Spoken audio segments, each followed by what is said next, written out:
welcome to Homeowner Talk. My name is David Stone and I'm president of Nevada Association Services. And this is my co-host, John Leach. John's a partner in the law firm of Leach, Johnson, Song & Gruco. Each episode, we'll be here to talk to you about important homeowner topics. We, along with our guests, are here to provide you with useful information on various subjects. We also want to encourage you to interact with us and our guests each episode. So please visit our website at homeownertalktv.com and send us your questions. We will try to answer as many of your questions as we can on the air and online. Now, on this show, we're going to be talking about landscaping. So I would like to welcome Jay Stoss, co-owner of Classic Landscape LLC. Jay, it's great to see you again. Well, thank you very much for having me. Thanks for being here. And maybe you could just give a little bit of background on you and Classic. Okay, well, my partner Alex Zari and I started Classic Landscapes back in February 2004. So we just entered our 8th year in business. We're a Nevada C10 contractor, so we can do any type of landscape contract, maintenance or construction. We also have a contractor's license in Arizona as well. And we basically started the company with 0 employees and 0 clients. And since then, we've grown the organization into about a $5 million a year company. And we employ pretty much 80 to 100 people a year, field workers and staff. And we have over 100 clients valley-wide. So that's awesome. I remember when Jay started off many years ago, and I said, "Going off on your own, that's crazy," and it worked out quite well. Success story. You like to see that? I love those. I'll tell you, I love those stories. You mentioned the C10 license. Is that correct? License, and does that indicate who your clients are? Maybe you can tell us what type of clients you use. Is that important to have that certain license? It's not really important to. Well, it is important. It's very important having a C10 contractor's license, but basically that distinguishes you from a maintenance company versus a company that can actually do construction work. So in the state of Nevada, you have to have a C10 contractor's license to basically dig a shovel in the ground. You have to have a C10 contractor's license. Maybe you can share with our viewers some of your clients, so the kind of companies that you work with. And well, we have a wide variety of clients. We do work with commercial accounts such as the Rio Hotel, Stratosphere Hotel and Casino, the Aquarius Hotel in Laughlin, as well as numerous commercial properties, shopping centers. But predominantly, we do a lot of work with community associations. So I have over 80 community associations in Las Vegas and Henderson, so including ones as large as the Spanish Trail Master Association, Sunset McDonald Ranch, and Section 7 at the lakes. And then we go all the way down to mid-range properties that might have a park and a perimeter and a front entrance. Excellent. Excellent. I know that you guys have been kind enough to let us go out in the field with you and learn a little bit out there firsthand, but I was wondering if you could tell our viewers a little bit about what it is they should be aware of in trying to save money. What's the most important thing for them to keep in mind right now? Because we're about ready to get into the heavier, we're in the heavier season now with the weather that we have. So. Well, what happened basically a couple of years ago when the economy took the downturn, all the associations immediately went to figure out how to save money. And there was a lot of let's slash our services, and unfortunately the result of that is that you're going to get poor service and you're going to get less home value for your home. So what we want to do is we want to make sure our associations are looking good and keep the same level of service. So we went out and looked for innovative ways to try and save them money. So we went through and looked at different ways that we could save water through technology and irrigation systems, eliminating turf areas that aren't really needed, pruning different types of trees and plants at different times of the year, so you only have to prune them once instead of several times, and then also watering and fertilizing your plant material adequately so you don't have to replace as many. So balancing, trying to keep the costs stabilized, but yet not compromising so much on the appearance and aesthetics of your community. Exactly. So that's what we did in the field when we go out with Homeowner Talk in the field, but we go through each one of those categories and show you section by section what we can do. That's great. And Classic has sort of been cutting edge in its ability to find ways to save money. I know many associations that have been involved with you, and they're able to shave their bottom line, and that's ultimately what needs to be done. And that's critical, because a lot of people think, well, we're just trying to slash money and keep the costs down, but then the property values are damaged because the properties don't look good. And even though the economy is down, and yes, that's affecting property values, I don't think we can just close our eyes to what we do have control over. And if you can use these innovative ideas, reduce expense but maintain an appearance, I think that's critical for your home. Yeah, it's a balancing act. And by doing it that way, it's a lot better than just slashing contracts, and that's what a lot of people initially tried to do. But now we've got a proactive program working on this, and people are really happy with it. So that's great. Jay, thank you very much for joining us. When we come back, we're going to learn how to save money with some helpful landscaping tips from Jay, as well as Alex Zari, co-owner of Classic Landscape LLC. We'll be right back.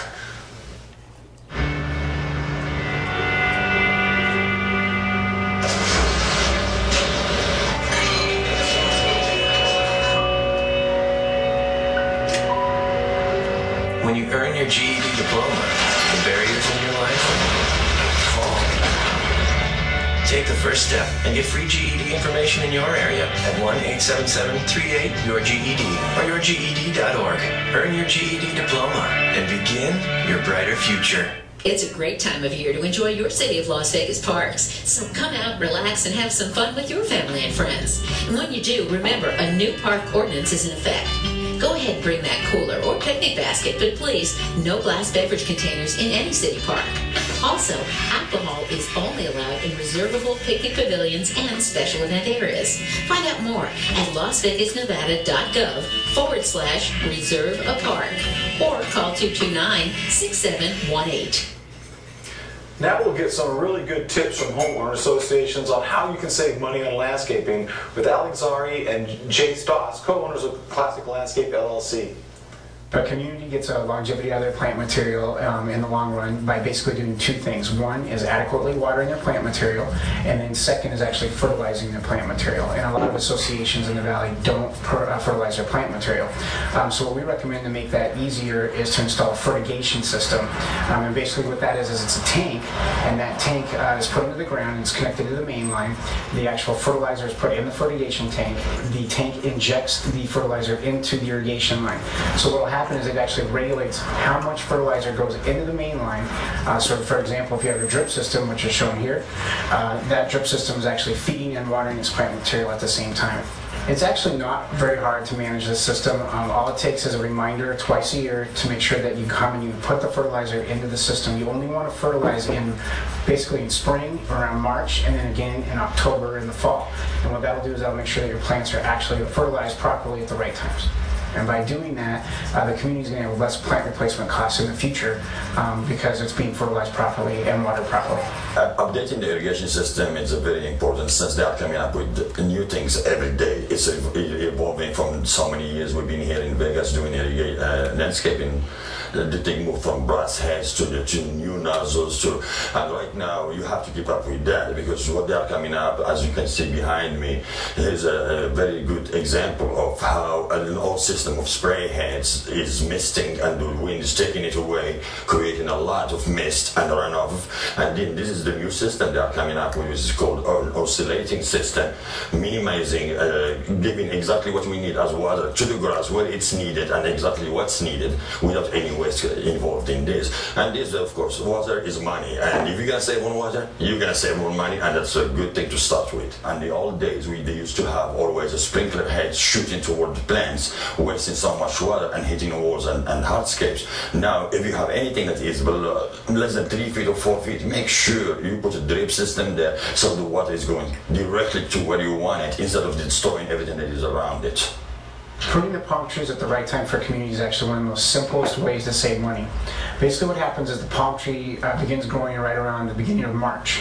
And as it grows, the heart on the inside of the palm tree comes up through the tree. And as that happens, the lower fronds on the outside begin to die off. This is a natural part of the process.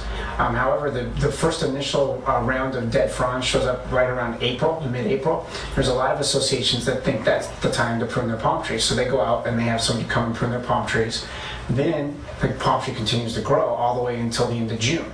And at that point in time, they have a lot more dead fronds that need to be pruned up, so they have to prune them again, which is doubling their cost. So the best thing to do is just wait, let the fronds grow out and die naturally, and then at the very end, prune them at the end of June. This is a great way for your association to save some money. The tree maintenance can definitely keep costs down for community. It's a great way to do it because it's very simple but very effective. What happens as a tree grows, any type of tree, a lot of dead material ends up in the inside of the tree canopy. So what happens is when you're experiencing a windy day, it can catch the canopy of the tree and actually topple the tree over. So that would result in possible structure damage, car damage, or hopefully not bodily damage to an actual person. So the best thing to do for an association is just go through and start a tree maintenance program and begin thinning the insides of the trees. So as you can see here, this is a pine tree that's been thinned out very nicely. The wind can actually go through the canopy very effectively and not cause any damage to the tree. There is so many plants in the valley. Unfortunately, everybody thinks that in the desert it's going to be all cactus, it's going to be all pines things, and there is so much variety of plants, so colorful and so that we can work with, and they fit exactly for our climate. By using the right plants for your landscape, not only you're going to save water, that which again is another money that you're going to be saving, but also you are using the right plant that withstands the weather, the cold, and the heat that we have, and it's not something you're going to be replacing every year. And if you use them at the right spot, the right location, you're going to have a nice landscaping. What we're currently looking at is a turf conversion of an area that was grass. As you can see, there was a large slope of grass that was watering this hillside. So what we recommended to the association was to remove the grass and replace it with a converted area, which is called a xeriscape, with rocks and plants and boulders to prevent and minimize damage to all the flat work, to the parking lots, and to the curb lines. So basically what happens is by having grass in an area like this and it's being watered, all your water that's coming out of the turf area is basically just going right down the gutter after about a minute. Also, the water rebate is still being offered by the Southern Nevada Water Authority. So the community association not only was able to save money with their water costs in the long run, but also they got a rebate from the water district as well. When you choose a contractor, make sure you choose a licensed, properly licensed contractor. But by saying that, they need to have a C10 license. By having a C10 license, they are allowed to dig and plant and fix irrigation and do whatever the association is in need, instead of sub it to another landscaper to come over your property and do it on top of the landscaper you have. If your landscaper you have, yes, he might have a license to do mowing and cutting, but if he doesn't have a C10 license, he cannot break ground at all to fix an irrigation. It's illegal to do that. So every time he's going to have or encounter a problem, or the association wants to plant a tree or to fix a main line, he cannot do it. They need to bring somebody in with a C10 license to do it for them. Make sure he's correctly insured, that he's got his workman's comp, everything is in place before you hire that contractor. So here we're looking at a piece of fescue sod, which is very common in Las Vegas. It's the type of grass that we have. And as we mow that grass over long periods of time, over years and years and years, basically a layer of dead grass begins to develop just below the surface of the grass blades that we see. And it creates a barrier in between the turf and the roots of the grass. So what we recommend is aerating and dethatching that grass once per year to basically loosen up the soil and loosen the soil compaction, and this will help allow the water to penetrate the roots of the grass and give you a healthier turf, as well as minimize runoff.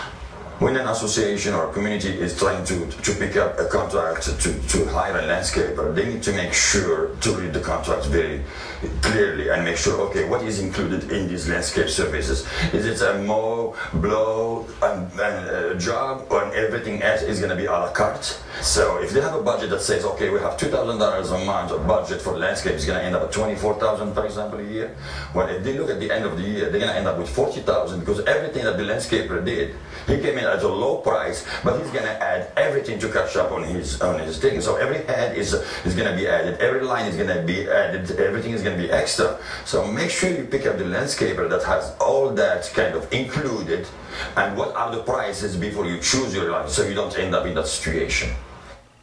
Well, that was very interesting. Alex and Jay had a lot of money-saving tips, and hopefully that'll be useful to you. Joining us now to talk about additional HOA landscaping issues is Melissa Mills, Vice President of Classic Landscape LLC, and joining us, Steve Vitale, Las Vegas Area President of the Management Trust, and who's also a member of the CAI Nevada Board of Directors. And we want to welcome you both to Homeowner Talk. Thanks for being here. Melissa, why don't you start first and tell our viewers just a little bit about your background and how you got to Classic Landscape. Well, I've been serving the homeowner association industry now in Las Vegas Valley for over 10 years now in various different capacities with different companies. I came on board with Classic Landscapes about 3 years ago and have worked diligently with the managers and the board of directors here in the valley to improve the state of their landscaping. I know Melissa's very well known in the industry for all your service. We appreciate you joining us. Steve, tell our viewers a little bit about yourself, your background, and how you got with the Management Trust.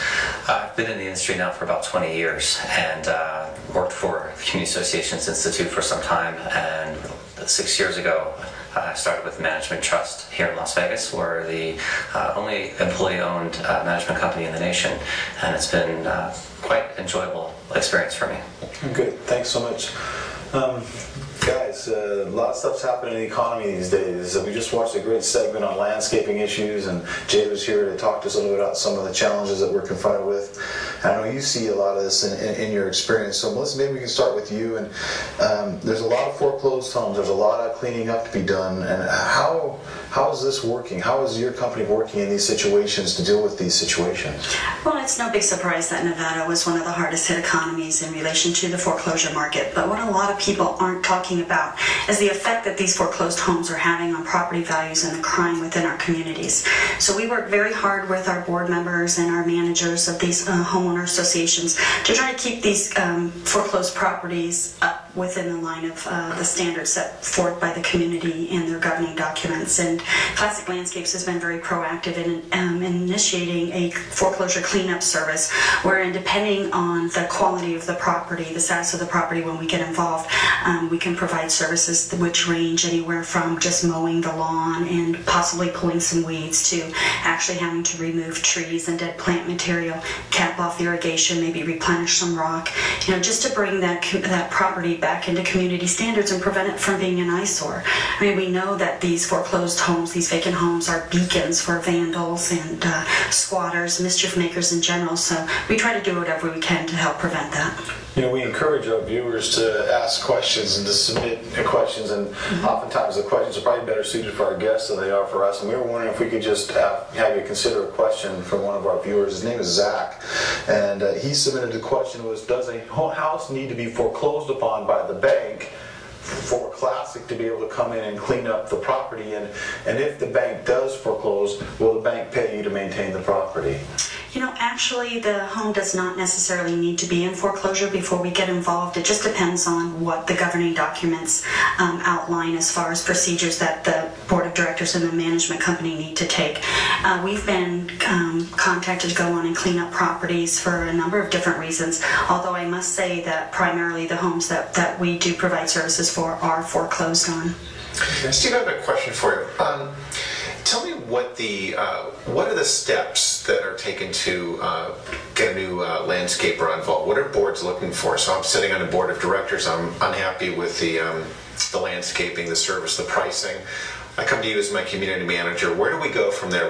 Walk us through the steps to get someone new on board, and what are we looking for? I mean, you as a community manager, what are you telling the board that they need to look for when they're looking for a new landscaping company? It really depends. Usually when that comes up, the first thing that we do is we try to look at the relationship that the board has with their current landscape company. Sometimes it's just as simple as communication, and there's a communication breakdown. So if we can work out any issues, then we like to give that opportunity. But in the event that they do want to make a change, then what we do is there's a bidding process. And so the board will agenda that item, and we as the management company will go out and solicit bids. We rely heavily on the relationships that we have and companies that we currently work with. We also rely on CAI and members of that organization for landscape companies. And then we provide an RFP, or request for proposal, outlining what it is the board wants to accomplish, and then we send that out. At a board meeting, they'll open those bids, they'll evaluate them, and they'll make a determination. We tend to look for companies that, of course, are properly licensed and bonded, that are able to cross any language barriers that we may have, and we look at companies that we have experience with, that we can say, companies either such as Classic or other service providers that we have worked with, that we have a relationship with, and we have experience, and we can push that to the board and say, these are companies that we've worked with, we know already that they're going to give a good job for you. Now it comes down to price and what you're willing to pay for that service. And how do you deal with the board member that says, well, I know my brother-in-law can do this for a quarter of the price? No, he's not licensed or bonded, but he's a great guy. I mean, how do you deal with that? It's a challenge, and it happens more often than you would imagine. I can imagine. But what we try to do is talk about liability. If the board is going to use an unlicensed contractor, they're setting themselves up personally for risk, and to be held accountable if something should happen. So it's generally not in the best interest of the community to do something like that. There's also a perceived conflict of interest, and so by having a professional and someone who's licensed and bonded and is capable of doing that, it takes away any perception of impropriety, and it also ensures that we're minimizing the risk to the association. You know, another thing that Steve's management company will be telling them is just from the Nevada Administrative Code has a provision that says that the commission or the division can look at whether you solicited bids from licensed bond insured people as to fulfill your fiduciary duty. And so if they're hiring the brother-in-law who's a great guy but isn't licensed, then and something goes amiss, then the commission or division can actually impose sanctions on the board who may have hired them. So it's always it's a fine line there. Steve, Melissa was kind enough to share with us some thoughts on their foreclosure program, where they will go in and work with homes where there's been a foreclosure. But before we can get to Melissa, before we can hire them to come in and do that, the board has to do some things. I wonder if you could share with your viewers your insight into the new legislation that took effect just in 2009 about the ability to enter into homeowners' properties to address landscaping problems. I'm actually really excited about that and about Classics program. Now that we have this opportunity, boards through a process of notice and hearing can now enter onto a property to make repairs where they weren't able to do that necessarily before. And I think the great part about it is that they can collect the fees used to do it. I know oftentimes boards will ask, well, should we do this? Are we going to get our money back? How do we know that? How do we know we're going to recover it after the property has sold? And now what the statute allows is that we notice the homeowner, we provide them an opportunity to correct it themselves. If that doesn't happen, we notice them again and invite them to a hearing. And after that hearing, then the board has the ability to contract a company such as Classic, make the repairs, bring it up to the standard and maintain it. And because they've gone through that process, it now becomes a super priority as far as the lien goes, and they can collect that when the house transitions, when it goes to sale. It's probably one of the best changes in the 2009 legislative session was the ability of the board to at least recover that from the bank or the purchaser at the bank's foreclosure sale. Because, you know, we don't want our HOAs to become landscape companies, but when you've got these programs out there that can address it, it's something they really need to consider. And equally important, I mean, it keeps the neighborhood looking nice. I mean, you have homeowners that are living there that aren't losing their homes to foreclosures, but don't want to see a blight on their community. It's just not something that they want to see. How do you, and I don't know who's best suited to answer this question, but how do you handle the balance today between, okay, the economy's gone down, we only got 70% of our homeowners maybe paying assessments, so we're trying to cut corners and do things. How do you balance this funding that home boards wanting to cut back and not increase assessments? How are you handling that with the board meetings and stuff? For us, it's a process of education. I think it's important that the boards have to understand that they're running a small corporation. They have to do what's in the best interest of that. It is a challenge. Delinquency rates are high, higher than we've ever seen, and when people aren't paying their assessments, things have to be cut out. So we help to look at how we can control costs for the association, whether it's through our management, whether we're adjusting our fees, or looking at service providers and seeing where we can cut back, but without a detriment to the community. And you just don't want to cut out the landscaper or turn off electricity, but where could we cut back to make it work? We also do encourage them that if they are falling behind, that there are times when you may have to do a special assessment, or you may have to increase the assessments in order to meet the minimum needs of the association. And so what we really do is we emphasize education, making sure that our boards understand the process and we work with them. Melissa, maybe last thought before we end here. During Jay and others have talked again about trying to use the programs that they have to maintain the beauty, and I think that's what Classics really emphasizes. Let us get in and help you maintain the appearance, make some modest changes, but keep the aesthetics. Yeah, that's exactly right, and it comes down to communication and staying in touch with your boards and your managers and sitting down and determining what type of a program best suits your needs at the budget that you can afford. And at Classic Landscapes, we've been very proactive in creating all types of different programs to hopefully meet the budgets that we're working with within these communities. I can't thank you guys enough for your time again, not just to be with us, but the information you've given and the service you've given the communities for these decades. Thank you so much for doing that.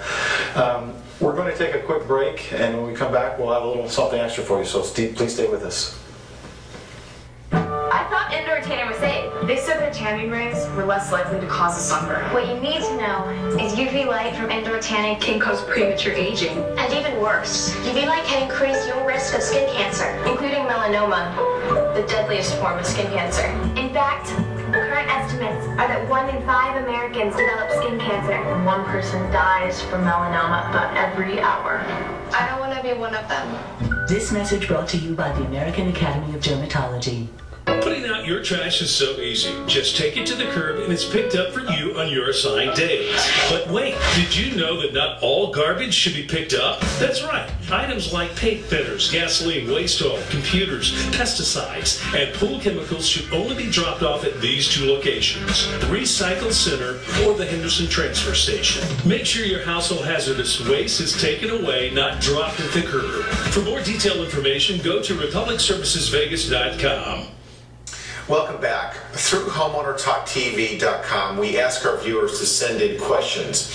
Now, before we go, we thought we'd answer one more question, and this time it's from Catherine, and she wants to know, our community has many foreclosed homes and overgrown lawns. I'm concerned about my property values.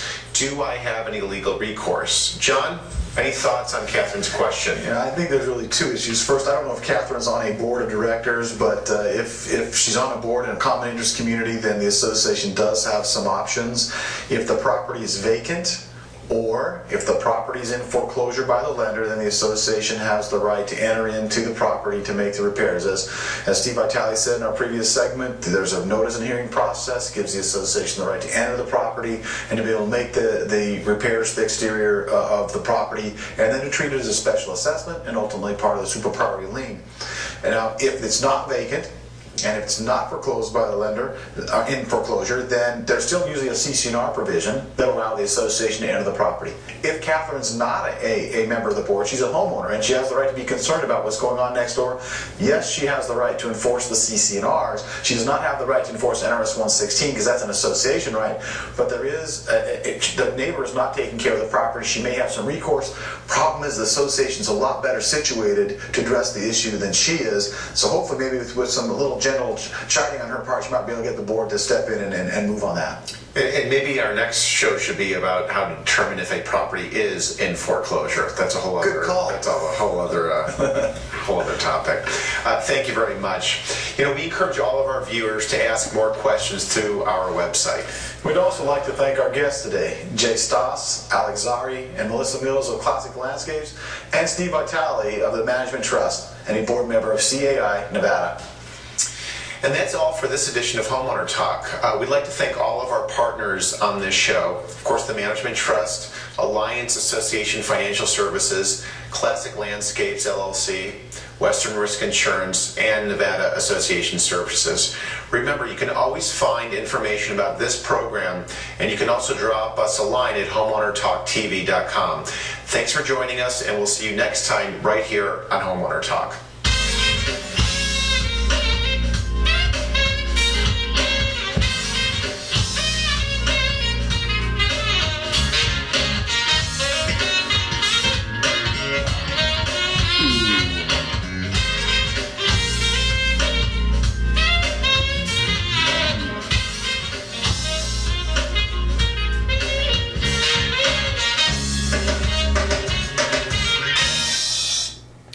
No, go to HOATV.co.